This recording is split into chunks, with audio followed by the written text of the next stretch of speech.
Good morning girls. पिछली video में हमने कोलिजन थ्योरी कंप्लीट किया था। आज हम ट्रांजिशन स्टेट थ्योरी या संक्रमण अवस्था थ्योरी सिद्धांत के बारे में पढ़ेंगे।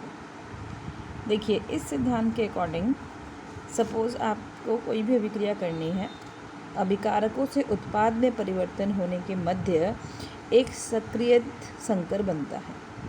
ठीक है, उसको हम एक्टिवेट कॉम्प्लेक्स भी बोलते हैं। ये क्या है? आपके पास देखिए अभिकारक है। मान लीजिए अभिक्रिया करी आपने HI हाइड्रोजन आयोडाइड हमारे पास अभिकारक है। जब ये अभिकारक अभिक्रिया स्टार्ट करते हैं तो इन दोनों के बीच में एक सक्रियत कॉम्प्लेक्स बन जाता है, एक्टिवेट कॉम्प्लेक्स बन जाता है, जहाँ पर अभिकारकों के आबंध टूटने शुरू होते हैं और जो उत्पाद बनने वाले हैं उनके आबंध बनने शुरू होते हैं। मतलब ना तो ये पूर्णतः टूटे हैं, ना तो ये पूर्णतः बने हैं।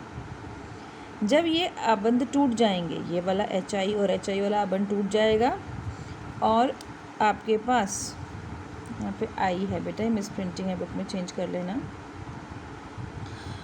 और आपके पास नए आबंध बन जाएंगे। उस समय आपकी नेक्स्ट स्टेज आ जाती है उत्पाद। तो उत्पाद में आपका यहाँ से एक प्रोडक्ट और यहाँ से एक प्रोडक्ट बन गया। अभिक्रिया को पूर्ण होने के इस सिद्धांत को हम बोलते हैं संक्रमण अवस्था सिद्धांत। तो जो आपके पास संघटवाद सिद्धांत के दोष थे, आपको याद होगा, उस वाली थ्योरी में कुछ प्रॉब्लम्स थी कि वो गैसीय सिद्धांत में सही रिजल्ट नहीं देता था, और जो जटिल अणुओं की जब हम त्रिविम विन्यास के अकॉर्डिंग अभिक्रिया की बात करते तब वो सही रिजल्ट नहीं देता था।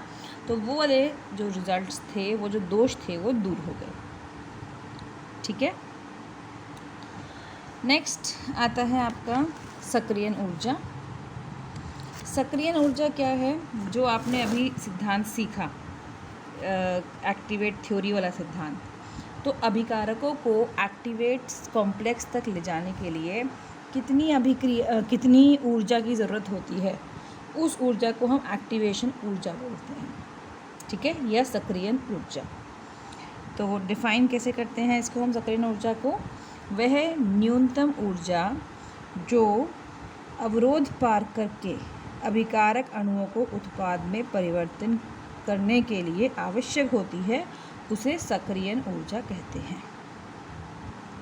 ठीक है, जैसे इसको अगर हम ग्राफिकली प्लॉट करें तो आपके पास ये यहाँ से अभिकारक हैं और ये उत्पाद की ऊर्जा है। हमेशा जब भी अभिक्रिया होती है उत्पाद की ऊर्जा कम होती है, लेकिन अभिकारक से उत्पाद तक बनने के लिए पहले बीच में ये एक्टिवेट कॉम्प्लेक्स तक जाना पड़ेगा। और ये जो एक्टिवेट कॉम्प्लेक्स की जो ऊर्जा होती है उसको उसकी दहली ऊर्जा या थ्रेशोल्ड एनर्जी, ये भी पीछे कवर किया था ना हमने। तो इस ऊर्जा को हम बोलते, यहाँ से यहाँ तक की जो ऊर्जा होगी उस ऊर्जा को हम बोलते हैं सक्रियण ऊर्जा। ठीक है, अर्हेनियस समीकरण, ये अर्हेनियस ने आपके पास सक्रियण ऊर्जा को रिलेट करने के लिए एक समीकरण दिया था। इस समीकरण को जब हम लॉग के फॉर्म में लिखते हैं, ये हमारी सक्रियण अर्हेनियस इक्वेशन है, K = A e EA/RT, जहाँ पे आपकी ये EA जो लिखी हुई है, दिस इज़ योर सक्रियण ऊर्जा या एक्टिवेशन कॉम्प्लेक्स। ठीक है, इसको हम न्यूमेरिकल्स के फॉर्म में जब कन्वर्ट करते हैं तो ये आपकी इक्वेशन बन जाती है ये। ठीक है, तो log K2/K1 EA/2.303 R 1/T1 - 1/T2। K2 K1 क्या है? ये वेग स्थिरांक है। EA आपकी सक्रियण ऊर्जा है। R आपका गैस कांस्टेंट है 8.314। T1 और T2 K1 और K2 के रिस्पेक्टिव टेम्परेचर्स हैं, तापमान। ठीक है, इसी को अगर आप, ये तो हो गया इसका मैथमेटिकल तरीका, और इसको अगर आप ग्राफिकली करते हैं अर्हेनियस समीकरण को, तो उसका ग्राफ ऐसे बनता है। log K और 1/2 के बीच में एक ऐसा स्लोप बनेगा, डाउनवर्ड स्लोप। ये डाउनवर्ड स्लोप का मान होता है EA/2.303 RT। तो ग्राफिकल तो सिर्फ थ्योरेटिकली करने के लिए है, लेकिन जो ये गणितीय मेथड है इसके न्यूमेरिकल्स भी आपको करने होते हैं।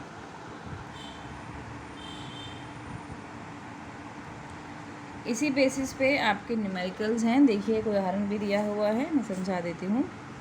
यदि ताप 298 केल्विन और 303 केल्विन पर दिए गई अभिक्रिया की दर 4 गुनी हो जाती है तो इस अभिक्रिया के लिए सक्रियण ऊर्जा का मान ज्ञात कीजिए। देखो 4 गुनी का मतलब कि जब आप टेम्परेचर बढ़ा रहे हैं तो अभिक्रिया की दर 4 टाइम्स हो गई है। T1 और T2 के मान दिए हुए हैं, ठीक है। यहाँ इससे जो इसका दर है वो 4 टाइम्स है, तो K1 को K2 का 4 गुना करना है,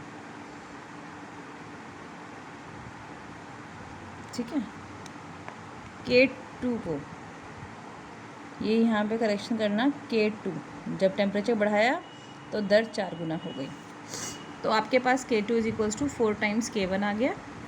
अब ये आपने अर्हनीय समीकरण का गणितीय रूप देख लिया था, उसमें वैल्यू पुट करेंगे। K2/K1 की वैल्यू है 4, EA हमें कैलकुलेट करना है, R की वैल्यू होती है 8.314, T1 ये इन्होंने यहाँ पर इधर एलसीएम ले लिया ब्रैकेट के अंदर।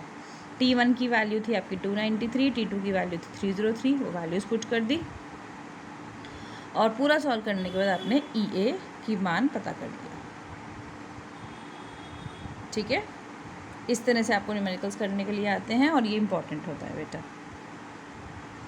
नेक्स्ट अगला आता है अब अभिक्रिया वेग की उत्प्रेरक पर निर्भरता। उत्प्रेरक आपको पता है कि उत्प्रेरक ऐसे पदार्थ होते हैं जो अभिक्रिया में भाग नहीं लेते लेकिन अभिक्रिया की स्पीड को बढ़ा देते हैं, वो होते हैं उत्प्रेरक। तो उत्प्रेरक वेग को कैसे बढ़ाते हैं उसको हम इस ग्राफ में समझ सकते हैं। देखो ये अभिकारक थे, ये उत्पाद थे और ये थी इसकी थ्रेशोल्ड एनर्जी। तो यहाँ से यहाँ तक पहुँचने के लिए उसको सक्रियण ऊर्जा की ज़रूरत है। ये जो ब्लैक वाली लाइन है ये तब है जब आपने उत्प्रेरक यूज़ नहीं कर रखा। अब यदि इसमें हम उत्प्रेरक डाल देते हैं, कोई भी x उत्प्रेरक डाल दिया, तो जो ये थ्रेशोल्ड एनर्जी का मान यहाँ तक था ना, ये कम होकर यहाँ तक आ जाता है। अभिकारक वही हैं, उत्पाद वही है, केवल जो सक्रियण ऊर्जा का मान था वो इतने से घटकर इतना रह गया है, ठीक है। तो आप ये कह सकते हैं कि उत्प्रेरक की उपस्थिति में किसी भी अभिक्रिया की जो थ्रेशोल्ड एनर्जी है, दहली ऊर्जा है, वो घट जाती है ना। मान लो जैसे ये यहाँ तक पहुँचना था तो उसको 100 जूल्स की आवश्यकता थी, अब केवल यहाँ तक पहुँचना है तो उसको 80 जूल्स की आवश्यकता है। तो आपको 20 का जो फ़ायदा हुआ है वो उत्प्रेरक यूज़ करने की वजह से हुआ है। ये होता है उत्प्रेरक यूज़ करने का एडवांटेज, ठीक है। इसके साथ अब आपका 8th चैप्टर फिनिश हो जाएगा। वीडियो में कोई भी प्रॉब्लम होगी तो क्लास में क्लियर करेंगे। Okay, thank you.